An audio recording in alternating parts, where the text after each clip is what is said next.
अस्सलाम वालेकुम दोस्तों, इनसाइड पे मौसम फकर में खुशामदीद। जनाब GHQ मुतहरक हो गया और आप कहेंगे जनाब ये GHQ रोज़ मुतहरक होता है, लेकिन इसके इस मरतबा मुतहरक होने के पीछे लॉजिक है। और लॉजिक ये है कि 8 ऐसे पाकिस्तान तहरीक इंसाफ के लीडर्स हैं, ऐसे रहनुमा हैं जिनके खिलाफ बाज़ाब्ता तौर पर, मैं आपको ये खबर दे रहा हूँ कि बाज़ाब्ता तौर पर उन 8 लीडर्स के खिलाफ आर्मी एक्ट के तहत मुकदमा दर्ज किया जा रहा है। और ये जो 8 लोग हैं, अगर इनके खिलाफ आर्मी एक्ट के तहत बाज़ाब्ता तौर पर कार्रवाई शुरू हो जाती है तो इन लोगों की तो ऐसी तैसी फिर जानी है जनाब, फिर तेना को बचना बड़ा मुश्किल काम है। क्योंकि आर्मी एक्ट के तहत जो कार्रवाई होनी है उसके तहत जो कम अज़ कम सज़ा है ना, कम अज़ कम सज़ा वो है उम्र कैद, और जो उसकी दूसरा ऑप्शन है वो है सज़ाए मौत। और इससे कम किसी सूरत पे भी कोई थर्ड ऑप्शन है नहीं। लिहाजा ये जो घबराने वाली सिचुएशन है वो कुछ ज़्यादा वो जो लेवल है उसका वो आ रहा है। और शायद ये वजह है कि इमरान खान और चिट्टी चद्दर वाली मखलूक दोनों के लिए अब ये परेशानी की बात है। और आप जानना चाहेंगे जनाब ये चिट्टी चद्दर कहाँ से आ गई दरमियान में, वो पाकिस्तान तहरीक इंसाफ के ये जो 8 लोग हैं ये कौन कौन से हैं और इनके खिलाफ किस जुर्म के तहत ये जो आर्मी एक्ट के तहत कार्रवाई की जा रही है। और सबसे बढ़कर ये कि ये क्या इस आर्मी एक्ट के तहत की जाने वाली कार्रवाई का दायरा कार बढ़ता बढ़ता बढ़ता कहीं इमरान खान के इर्द गिर्द तो नहीं पहुंच जाएगा। और इमरान खान के अगर इर्द गिर्द पहुंचता है ये मुकदमा तो फिर इमरान खान की इस हवाले से क्या सूरत हाल होगी, इसके साथ इसके ऊपर मैं आपके साथ बड़ी डिटेल के अंदर गुफ्तगू करूंगा। कुछ इंपॉर्टेंट डेवलपमेंट्स हैं जो आपकी खिदमत में पेश करूंगा, लेकिन उससे पहले ज़रा इस्लामाबाद की थोड़ी सी मंजरकशी आपके सामने करना बड़ा ज़रूरी है।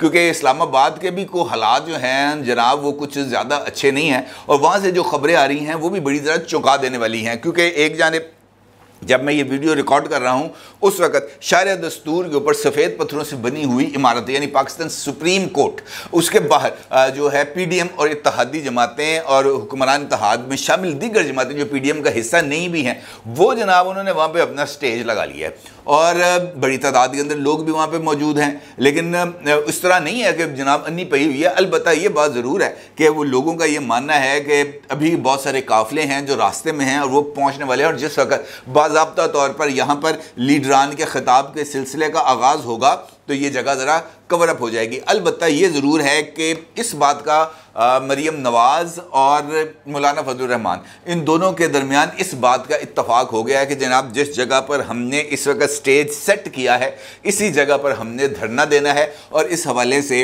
जो इंतज़ामात हैं उसकी हिदायत कर दी गई है। वहाँ पर जो तंबू बनाते हैं वो उसके लिए उन्होंने ऑर्डर कर दिया है। ये जो लाइटिंग है इसका बंदोबस्त के अहकामात सादर कर दिए गए हैं। वहाँ पर जो रफ़ा हाजत के लिए जो इंतज़ामात हैं उसके लिए हिदायत कर दी गई है। और सबसे बढ़कर ये कि सुप्रीम कोर्ट बिल्डिंग के सामने से लेकर सरीना चौक सरीना होटल बिल्डिंग तक जो है वो लाउड स्पीकर्स लगाने का भी जो है वो ऑर्डर दे दिया गया है। इसका मतलब ये है कि ज़रा लंबा काम है, ये इतनी जल्दी वाइंड अप होने वाला नहीं है। और उसके साथ साथ पार्लियामेंट का मुश्तरका इजलास, जिस वक्त आप ये वीडियो देख रहे होंगे उस वक्त पार्लियामेंट का मुश्तरका इजलास भी इस्लामाबाद में जारी होगा।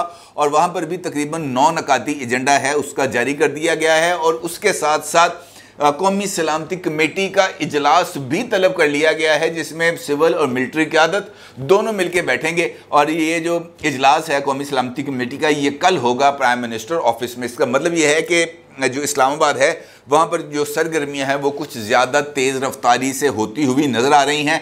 और ऑल्दो के सुप्रीम कोर्ट ऑफ पाकिस्तान की तरफ से आज ये जो मुकदमा था इलेक्शन कमीशन ऑफ पाकिस्तान की तरफ से नज़र षानी की अपील और 14 मई के इंतखाबात के हवाले से उसके ऊपर कोई जो है ना सख्त तरीन कार्रवाई का या इस बात का भी कम अज़ कम इशारा नहीं दिया गया कि जनाब हमने कंटेम्प्ट ऑफ कोर्ट की कार्रवाई शुरू करनी है। अलबत्ता तमाम हुकूमती इदारों को नोटिस किए गए हैं। और नोटिस करने से मतलब यही है कि जनाब आप लोग बताएं कि 2 इशूज़ से सिक्योरिटी और फंड्स ये दोनों चीज़ें क्यों प्रोवाइड नहीं की गई इलेक्शन कमीशन को, और फिर उसके बाद ये अगली कार्रवाई चलेगी। लेकिन सुप्रीम कोर्ट की बिल्डिंग के बाहर इज्तिमा की वजह से शायद इस मामले को ना सिर्फ मौखर किया गया है अगले 8 दिन के लिए, बल्कि 8 दिन के अंदर अंदर ये जो गुफ्तगू का सिलसिला है इसको भी शुरू करने की हदायत की गई है। इसी दौरान लाहौर के अंदर एक डेवलपमेंट हुई है। डेवलपमेंट ये होती है कि इमरान खान साहब और उनकी अहलिया मुहतरमा बुशरा बीबी साहिबा इन्होंने 9 मई के बाद जो मुख्तलिफ केसेस दर्ज किए गए हैं पाकिस्तान तहरीक इंसाफ के चेयरमैन और उनकी अहलिया के ख़िलाफ़, उनके ऊपर हिफाजती ज़मानत के लिए पेश होना था लाहौर हाई कोर्ट, और लाहौर हाई कोर्ट में पेश होना था और उस पर उन्होंने अपनी ज़मानत लेनी थी। अब ये वाली सिचुएशन भी बड़ी अजीबोगरीब डेवलप हो जाती है जनाब कि जो दरख्वास्त है वो दायर होती है, दरख्वास्त के ऊपर रजिस्ट्रार जो है वो एतराज़ात लगाते हैं। ये काम हुआ था इस्लामाबाद हाई कोर्ट में भी, लेकिन वो एतराज़ात एक बैक जुम्बश कलम ही उसको उन एतराज़ात को ख़त्म कर दिया जाता है और दरख्वास्तें फ़िक्स हो जाती हैं। फिर अदालत बैठ के इंतज़ार करती है 5 मिनट, 10 मिनट, 15 मिनट, 30 मिनट तक कि इमरान खान साहब और उनकी अहलिया मुहतरमा आएँ, हम ज़मानत जो है वो प्लेट में रख कर बैठे हुए हैं, वो तशरीफ़ लाएँ, अपनी चेहरा नुमाई करें और ये जो हमने भंडारा रखा हुआ है ये हम बांट दें। और ये सहूलत सिर्फ और सिर्फ इमरान खान को ही हासिल है कि उसके इंतज़ार में अदालतें बैठकर इंतज़ार कर रही होती हैं कि जनाब आ जाते हैं, अखियाँ उड़ीक दियाँ, दिल वाजा मारदा, इस तरह की आवाज़ें होती हैं, बार आवाज़ें लग रही होती हैं, इमरान खान न्याजी हाज़िर हो, इमरान खान न्याजी हाज़िर हो।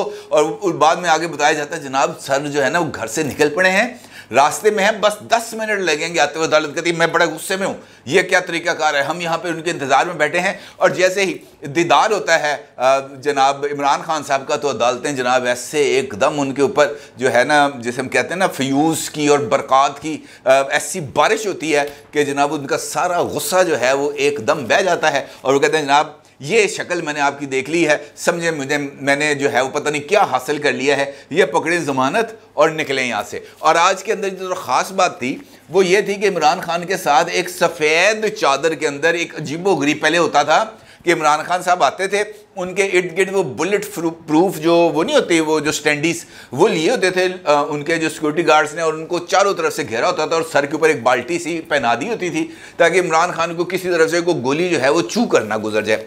आज उन्होंने जनाब वो जो बुलेट प्रूफ वाला वो जो शीट्स होती थी ना, उनकी जगह ले ली है सफ़ेद चादर ने।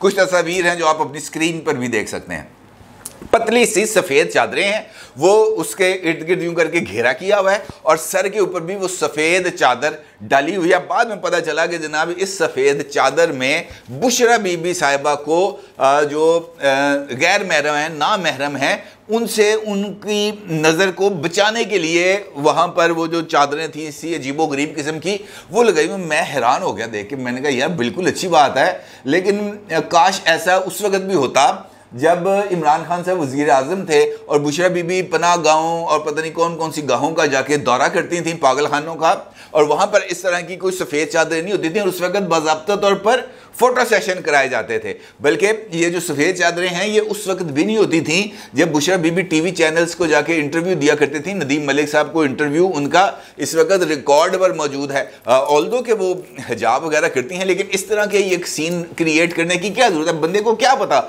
हाई कोर्ट के जज साहब ने उठ के चेहरा तो नहीं देखना था, उनको तो शनाख्ती कार्ड की कॉपी जाती थी कि जनाब ये कॉपी आ गई है, इसको चेक कर लें। अब उन्होंने जाके क्या पता कि वहाँ पे बुशरा बीबी है कि मुराद सईद है, किसी को क्या पता कौन होता है वो सफ़ेद चादर के पीछे, किसी ने जाकर देखना नहीं है। ये तो इमरान खान साहब को पता है क्योंकि इमरान खान साहब उसके बिल्कुल ऐन पीछे खड़े थे, शोल्डर्स पर हाथ रख के, जो तस्वीरें मैंने देखी हैं। अब बाकी अल्लाह बेहतर जानता है कि पर्दे के पीछे क्या है, ये तो अब ऐसे ही है सिचुएशन। दूसरी जानिब ये जो मैंने आपको बताई है इंफॉर्मेशन, आर्मी एक्ट के तहत की जाने वाली कार्रवाई, ये भी बहुत ही ज़्यादा इंपॉर्टेंट चीज़ है। उसकी वजह यह है कि ये जो कार्रवाई अब की जाने वाली है आर्मी एक्ट के तहत, इसमें बहुत सारे लोगों के नाम आ रहे हैं और ख़ास तौर पर इसके अंदर नाम आ रहा है दमाद आला का, जिनका ताल्लुक़ है फैसलाबाद से। यानी chief justice Lahore high court अमीर भट्टी साहब के जो हैं दामाद अली अफजल शाही साहब, उनके खिलाफ कार्रवाई की जा रही है आर्मी एक्ट के तहत। ठीक है जी, आर्मी एक्ट के तहत उनके खिलाफ कार्रवाई की जा रही है और उनके साथ साथ पीटीआई के जो और लीडर्स हैं उसमें शामिल हैं जनाब फैज़ुल्लाह कमुक्का, साहबजादा हामिद रज़ा, बिलाल अशरफ बसरा, डॉक्टर असद मौज़म, जुनेद अफजल शाही, हसन ज़का खान न्याजी, हाजी अयाज तरीन खान। ये 8 लोग हैं अली अफजल शाही साहब समेत जिनके खिलाफ आर्मी एक्ट के तहत कार्रवाई की जा रही है। अब ये लोगों ने, यकीनी तौर पर आप जानना चाहेंगे कि इन लोगों ने किया क्या।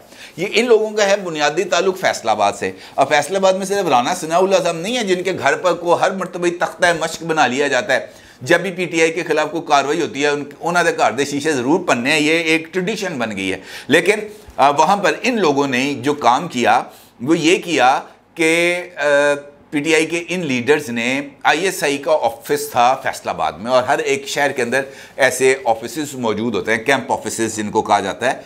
इन लोगों ने कैंप ऑफिस के ऊपर ना सिर्फ अटैक किया बल्कि इन्होंने अंदर घुस के जो है ना बिल्डिंग को और लोगों को नुकसान पहुंचाया। और ये जो एक्ट है, देखिए बहुत सारी चीज़ें ऐसी हैं जिनके ऊपर कार्रवाई की जा सकती है। और अब चूंकि chief of army staff general Asim Munir साहब की तरफ से भी इस बात का बाज़ाब्ता ऐलान आ गया कि जनाब किसी के साथ कोई रू रियायत नहीं बरती जाएगी।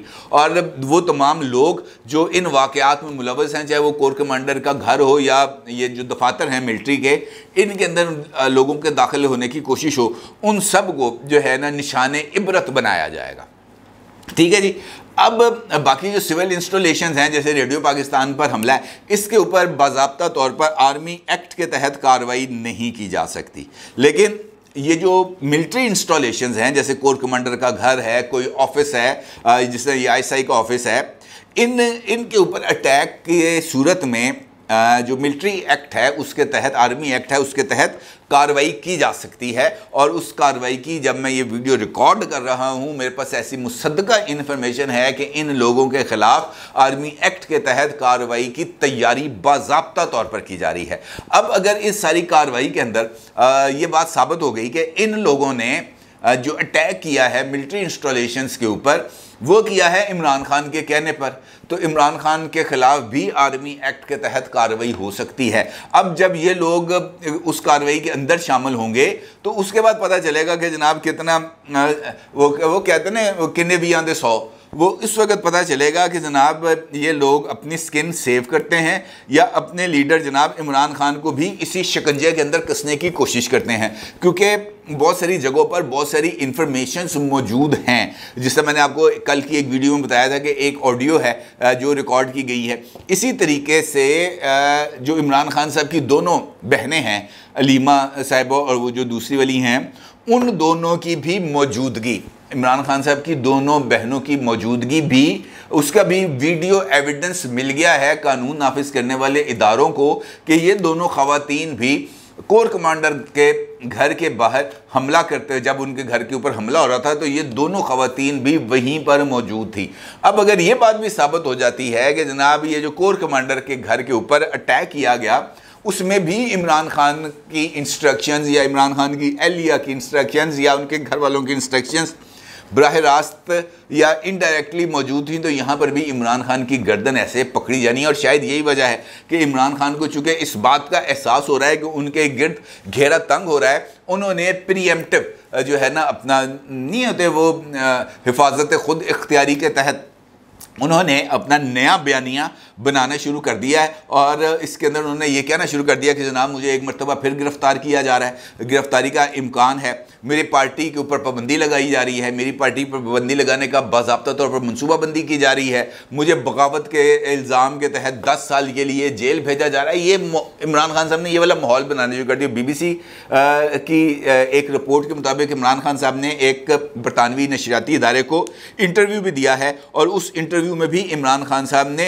ये जो नया जो है ना मामू बनाने की लोगों को वो मुहिम का उसका आगाज़ कर दिया है। और यही उनका मौक़िफ़ है कि जनाब किसी भी वक्त मेरे ख़िलाफ़ कुछ भी हो सकता है, लिहाजा जो है ना मेरी हिफाजत के लिए लोग बाहर निकले, अदरवाइज़ जो है मुझे दोबारा जो है वो हिरासत में ले लिया जाएगा और फिर मैं नीचे बाहर आना। अगर आप चाहते हैं कि मुझे देखते रहना तब आपको मेरी हिफाजत के लिए दिन रात एक करना पड़ेगा। फिर वो इल्ज़ाम लगाते हैं लंदन प्लान का, ये वही चूरन है पुराने जो इधर उधर से ना करके वो भेजते हैं, उसके अंदर एक आध नई बात का तड़का लगा देते हैं हालात के मुताबिक कि जनाब कोई मुकदमा ऐसा भी होगा जिसका रिपोर्ट जो है हाई कोर्ट में नहीं गई होगी, वो जैसे ही मैं बाहर निकलूंगा एक्सपोज होऊंगा उस मुकदमे में मुझे गिरफ्तार कर लेंगे। ये तो इम्कानात मौजूद ही है ना, इमरान खान को किसी न किसी टाइम पे गिरफ्तार करना ही करना उन्होंने। अब चूँकि गिरफ्तार होना है, गिरफ्तार होने के बाद डेफिनेटली इस मरतबा तो ज़रा लंबे अरसे के लिए जाएंगे, तो वो उन्होंने उस हवाले से माहौल बनाना शुरू कर देते हैं। और अब चूँकि इस बात का भी अंदाज़ा हो गया है कि 8 लोगों के ख़िलाफ़ बाज़ाब्ता तौर पर कार्रवाई की जा रही है, लिहाजा अब जो डर और खौफ है वो बढ़ता चला जा रहा है। लेकिन ये डर और खौफ इमरान खान को मेरा नहीं ख्याल है कि कुछ ज़्यादा अरसे के लिए महफूज कर पाएगा।